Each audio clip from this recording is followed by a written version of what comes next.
I was placed into foster care, the state of California, right around the age of 4, permanently.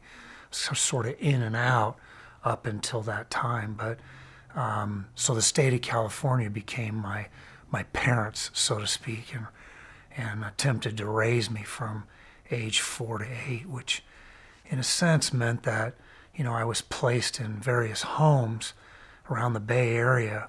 Best I can remember, I was moved about every 2 to 4 weeks from one home to another for most of that period of time, up until my last landing spot, which was prior to my being adopted.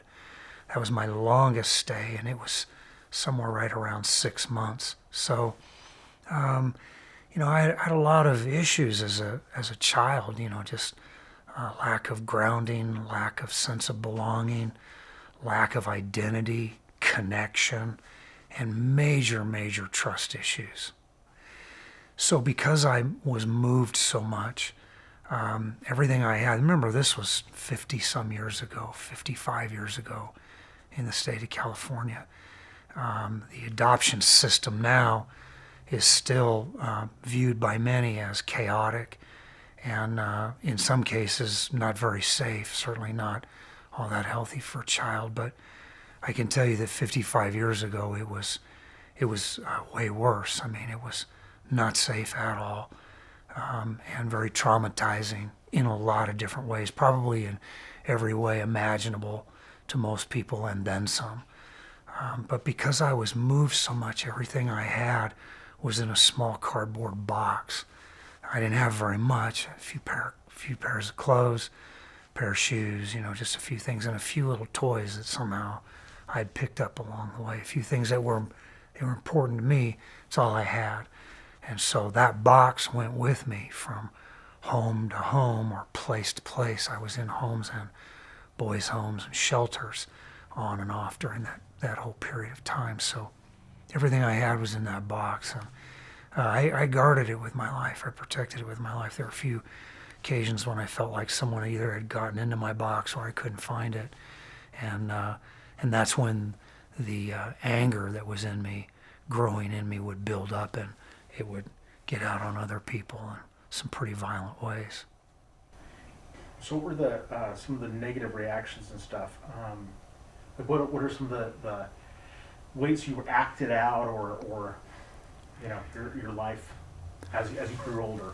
Well, yeah, as I grew older, I mean, because all of that went with me, all that unresolved baggage went with me, and I didn't know it was baggage. That was my life. That was normal to me. So the ways that I would act, react, or even think, those were just, I viewed them as normal.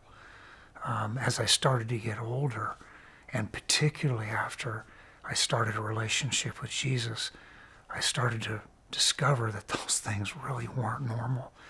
And not only were they abnormal, they were really unhealthy and destructive, not only to me, but to the people around me as well.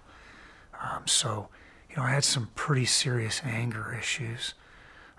When I was younger, I could resolve those anger issues on a football field, and actually get awarded or praised or affirmed for the expression of anger that came out, on a football field or some other manner. But in most cases, it came out in very unhealthy ways.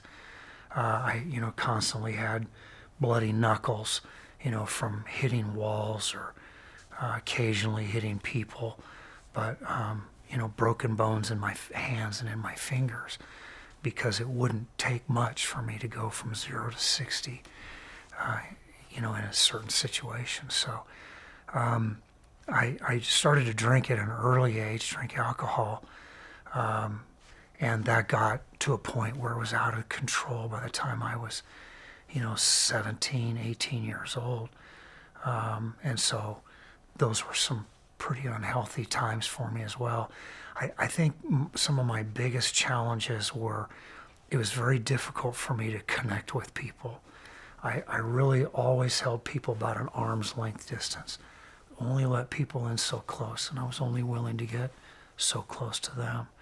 So it's very, very guarded, very protected. And that had a huge impact on the ways that I would just relate to people. My wife eventually was the biggest challenge that I had. Even with her, I loved her deeply, but I didn't know how to trust her. I just, I didn't know how to let her in. And that created a lot of problems for us in the younger years of our marriage. I mean, she was very patient, very grace-filled, but she couldn't understand because my world was so foreign to her. She came from a very close, connected family. For crying out loud, I didn't even know what it was like to have a mother or father. So I didn't know how to be a father. I didn't know how to be a husband. I didn't know how to be a man. I just had no context for those things. So I felt like I was kind of just struggling my way forward. And I was more frustrated with myself and felt more guilty most of the time than anything. I couldn't figure it out. Now, did you find Christ before your kids? Yeah.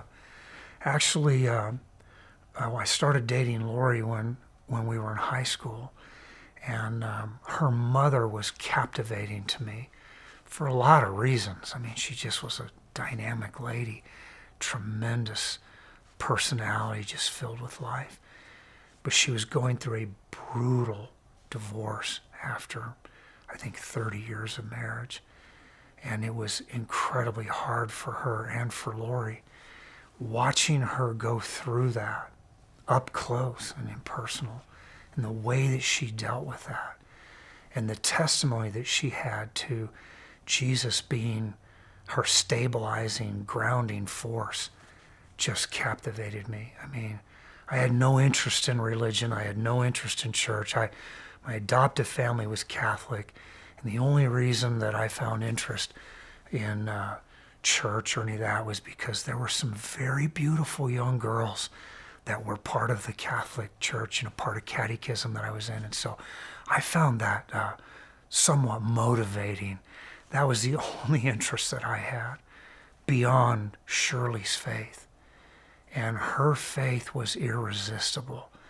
To see Jesus alive in her at such huge points of struggle and despair was really intriguing to me. So through her testimony and through her life, through her own love and acceptance of me, because I was a rebellious, long-haired teenager by then, and she just kept loving me and kept talking to me about Christ. And so I'd go to church and I'd sit in the very back of this small church, and always, no matter where I went, it seemed like this one lady would find her way close to me. She was an elderly lady, and she'd sing these hymns at the top of her lungs, totally off key. It was the most hair-raising experience ever. But I just kept going because Shirley had a rule. My mother-in-law had a rule, and the rule was, you can't date my daughter unless you go to church. And it'll be the church of my choosing. And so, Lori was worth it. So I went and endured everything I had to endure. And then one weekend they had a revival, and there was a young evangelist by the name of Eddie West who came.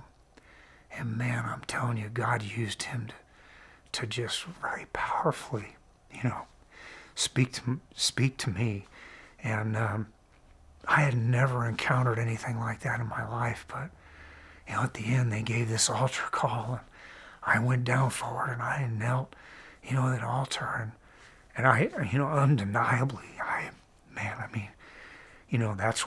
that's exactly the first time I met Jesus that I know of in that kind of a sense.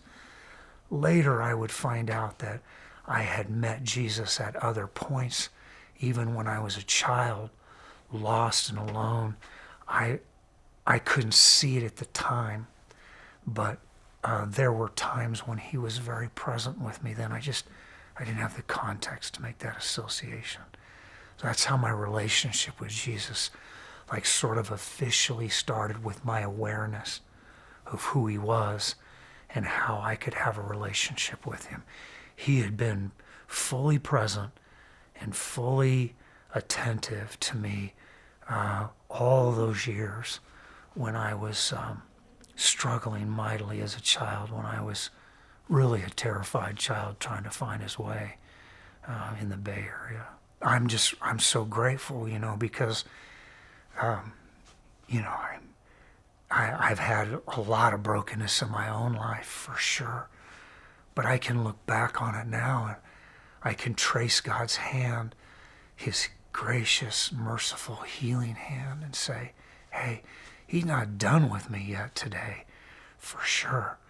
But boy, I'm sure not the broken mess that I was. God was relentlessly pursuing me. And this is very important for me because for many years I had massive trust issues, not just with people, but with him, with God.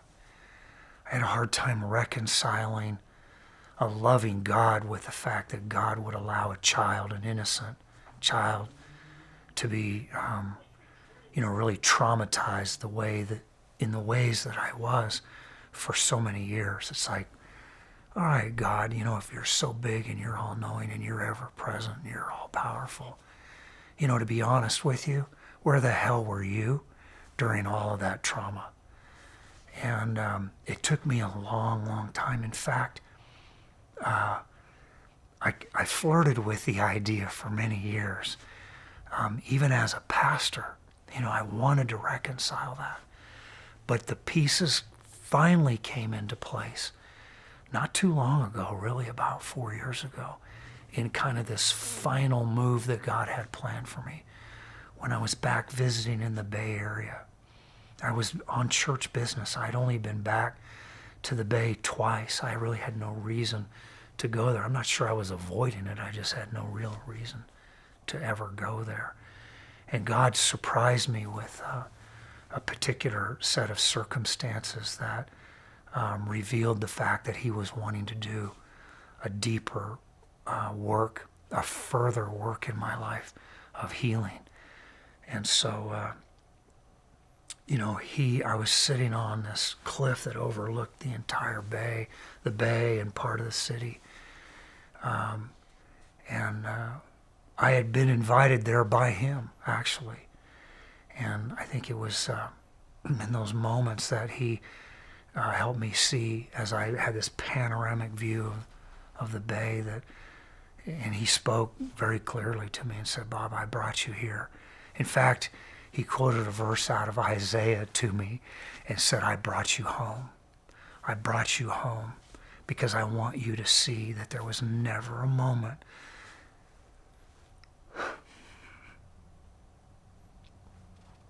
that I wasn't with you. There was never a moment that I didn't see.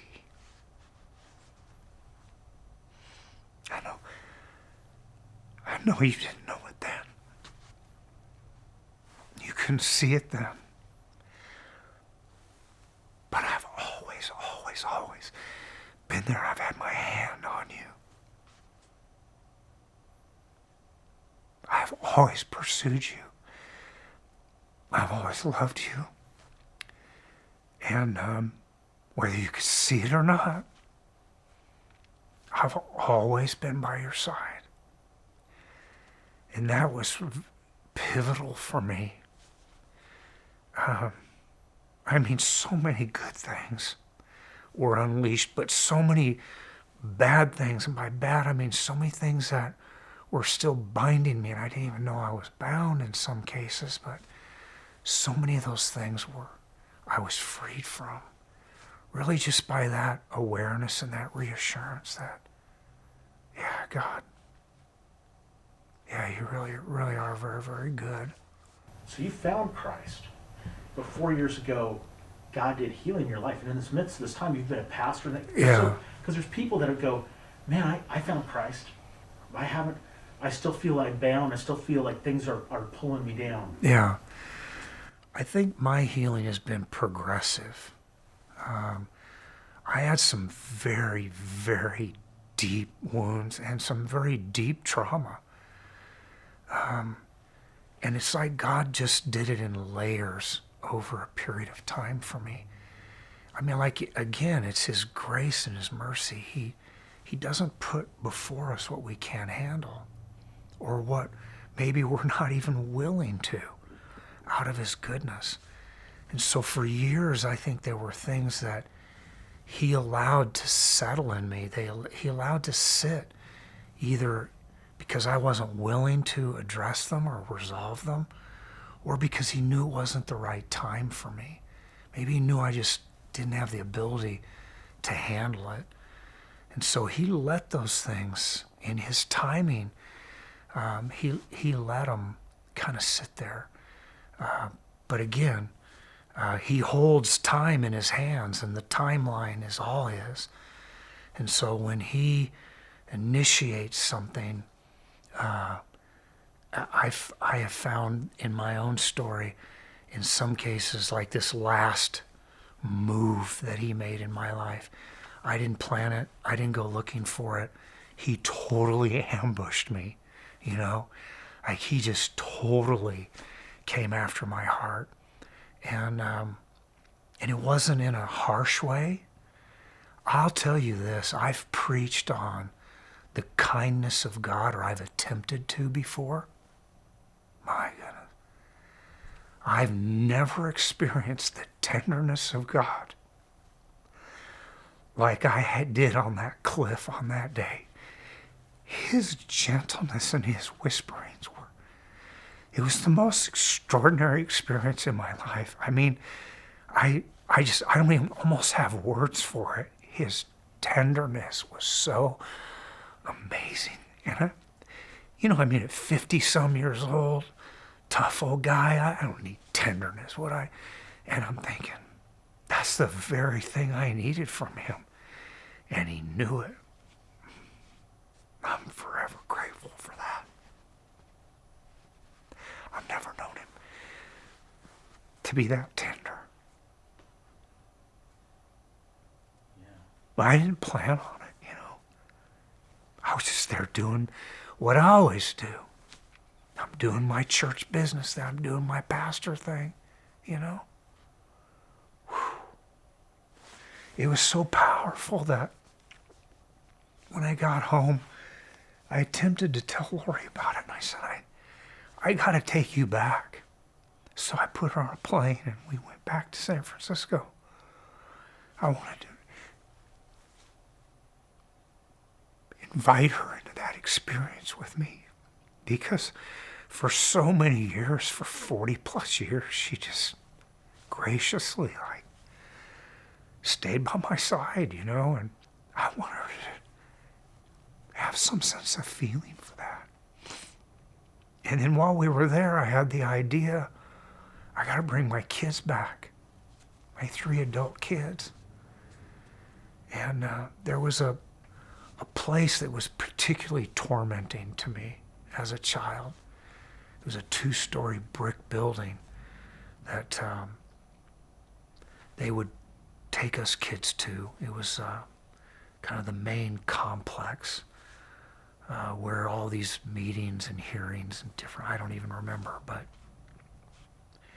it was particularly traumatizing because it's the last place that I saw my birth mom, that I had remembered seeing her as a child. And, I can't tell you a whole lot about a lot of things, really. I can't tell you what I did yesterday.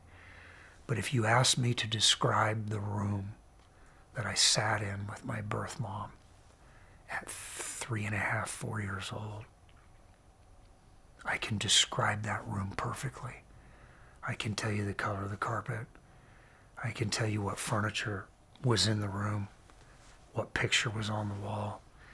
I was sitting on her lap, but I had my arms around her neck, and she was trembling, she was shaking. And I remember leaning back and saying, "What's wrong?" And she looked at me and she had a hard time getting the words out. She said, "I can't keep you anymore. I can't keep you anymore." And she got up and set me down on the chair and she left. And that was the last time I saw her as a child. That'll leave a mark on a kid.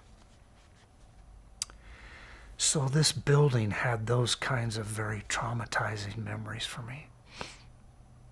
And so I had this picture of taking my wife and my 3 kids back to that building. I wanted to revisit that building. And the vision I had was to stand there with my wife and my 3 kids. And together, the 5 of us, kind of shaking our fist at hell and saying, "You lose. Hell, you lost. What you planned for destruction, God had a different plan. He redeemed, and look what hell did, but look what heaven did. Look what heaven has raised up and created. My 3 incredible kids who all love each other. They love Jesus passionately. My wife loves Jesus, and she still loves me. That's remarkable in and of itself. And to stand there in a little circle and just declare, to heaven you win, but to hell also you lose, was my vision. So we got the kids all together and flew them out to San Francisco. Went to a Giants game, which was awesome. They had never been to that park before. It was one of my favorite memories as a kid. Every now and then I was able to go and sit with them and enjoy that. We went to the building, the location of the building, and discovered that it had just been demoed. That red brick building had been flattened. And I was pretty disappointed in that. They were starting the new construction of a new building. And so I vented my frustration to my kids and my wife with that. We got together in a circle and we were praying, and my son led out in this prayer. It was amazing. And in the background, you could hear the sounds of saws and compressors and nail guns. And my son dialed into that, and God gave him a picture of what part of what God brought us back there for. He's like, "God, you brought us back to see that you bring up new things out of really old, bad things. And what we're seeing and smelling, the sounds and sights, and the smell even of new construction, is what you've done in my dad's life and what you're doing in our family." That was really powerful. From that moment to there, can you just give me kind of an outline of, you became a youth pastor, Yeah. became a pastor, led a church. Yeah, so after I became a follower of Jesus, God brought 2 very important people into my life. They were my brother-in-laws. Both of them were passionate followers of Jesus. One of them was a lead pastor, and one of them was a youth pastor. And these are guys who very quickly started to invest in my life and disciple me. And one of the things that they wanted early on to see me do was get involved in the body of Christ, get involved in the family of God, the church, and to serve and to grow in my relationship with Christ through studying the Word and being in groups where that could happen. And so my brother-in-law challenged me to find a place to be able to serve. And I'm like, I don't know anything about God. I don't know anything about the Bible. I know nothing about the church. I don't have anything to offer. What am I going to do? And he really encouraged me to think about that and think about how God would continue to redeem my story and my life through my experiences, and how those might be utilized by others with shared experiences. And so I discovered that there was a youth group of about 150, 200 junior high kids. And I thought, that might be a good place for me to jump in. As I jumped into that, I later learned that there was a subgroup within that junior high group of some troubled junior high kids, some at-risk junior high kids is what they called them. And they couldn't find anybody to work with these problem junior high kids. And I just felt from day one like, wow, that, maybe God could use me there,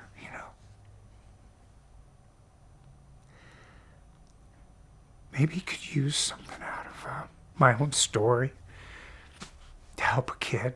And man, sure enough, he did. I mean, it was like kid after kid after kid.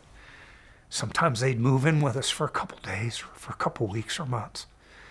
And Lori, again, patiently and graciously, she could tell God was doing something. And so she went along with it. But we would watch as God would work through my own brokenness to kind of help encourage another kid along the way. And I found that to be even somewhat healing in my own life, you know, as I could talk about my own story and my own brokenness. And God still does that today. I'm a CASA, court-appointed special advocate for children who are in the foster care system. And, you know, I got to tell you, it's pretty satisfying, pretty rewarding to be able to give back, but also to be able to see God again and again and again use parts of my life that I would have considered beyond use, you know, so broken that they wouldn't be helpful in any way to anybody, but to be able to see that he works through all that to encourage and bless other people. But there's also continued redemption in my own life with that as well. I remember one day we were doing an event in the parking lot at Orangewood for kids in the neighborhood. We bought like 200 kites, and we did this kite flying event. We just said to kids in apartment complexes and wherever, hey, come on, we're gonna fly a kite with you. And I wanted to participate in that. And so the person in charge of the event assigned me to this young girl. And we were out there flying this kite, and I'm trying to learn a little bit about her story. And turns out she looked at me and she said, you know, I'm going to be adopted one day. And I said, well, you are? She said, yeah, I'm in a foster home now, but I'm going to be adopted one day. And I said, well, that's awesome, sweetheart. I'm sure you will. I said, how old are you? And she said, well, today's my birthday, and I'm 8. And I thought, you know, what are the odds of that happening? You know, I mean, I was 8 when I was adopted. You got 200 kids out here flying kites, and the God of our universe chooses to take me and put me alongside this beautiful young girl who's in foster care, who wants desperately to be adopted, and she's 8 and we're out there flying a kite together. I don't know of anybody who can arrange that well, other than our good and loving and mighty, all-knowing, all-powerful, ever-present God. You know, God did deep, deep, deep soul work in my life during that last 5 years. The experience that I mentioned in San Francisco was a part of that. In fact, it was a very pivotal part that he used to take me further and unleash a whole lot of very, very deep things in me that could not have been addressed in me as a young man. I wasn't ready to address them. They could only be addressed in me as an older man who's more open to what's this all about?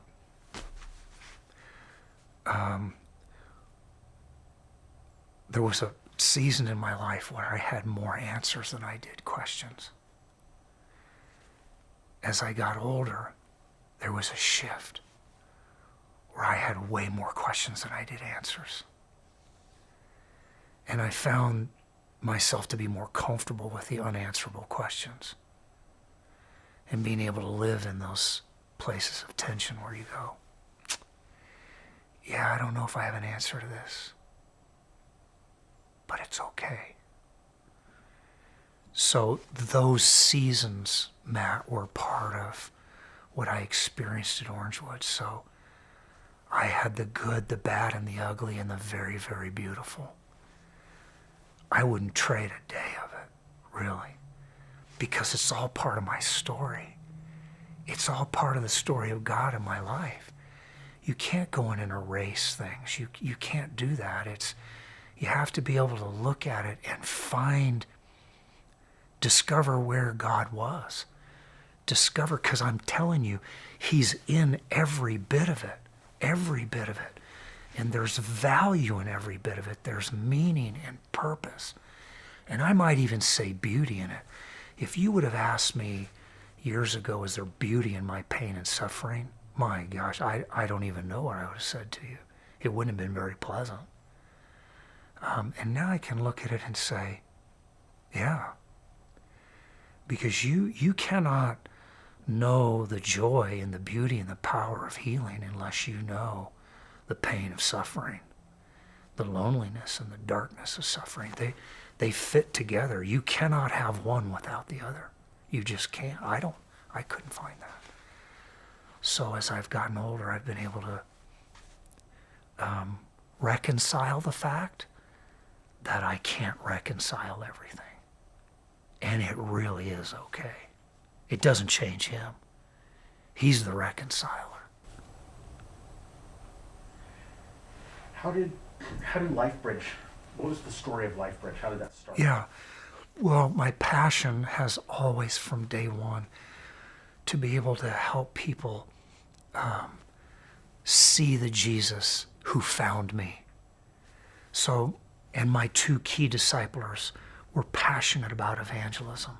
So early on, that became a part of my story, and a part of my bent was to help people find freedom and healing and joy and power and purpose in this relationship with Jesus that maybe they don't even know is available.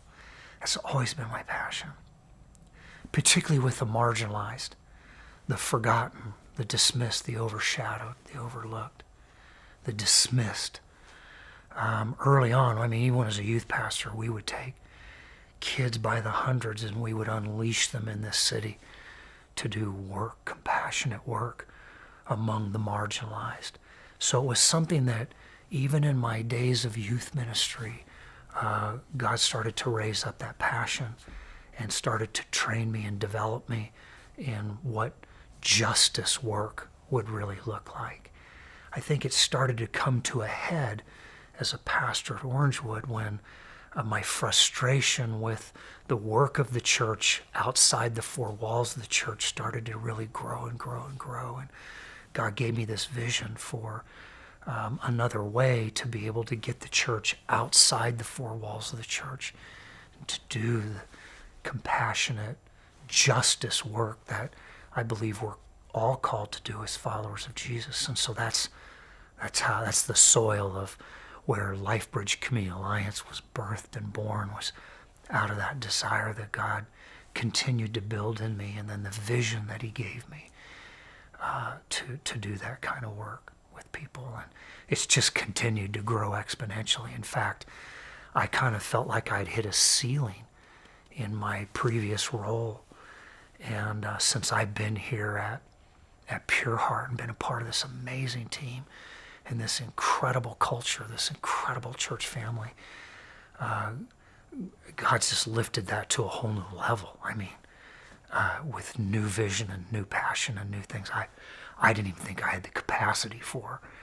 So I'm really, really grateful for this sort of second chapter that he's got me in there, because there's some pretty dynamic things that we have that we're working on. Tell us about some of that.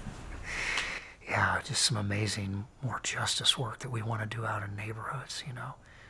I'm always amazed at the fact that God would leave heaven and come to earth. He would pursue me when I'm not capable of pursuing him, maybe even when I don't want to pursue him. We call it the incarnation of God. God leaves heaven. He comes to earth in the form of a person. He comes to us when we don't know how to go to him, when we can't go to him, when we're incapable.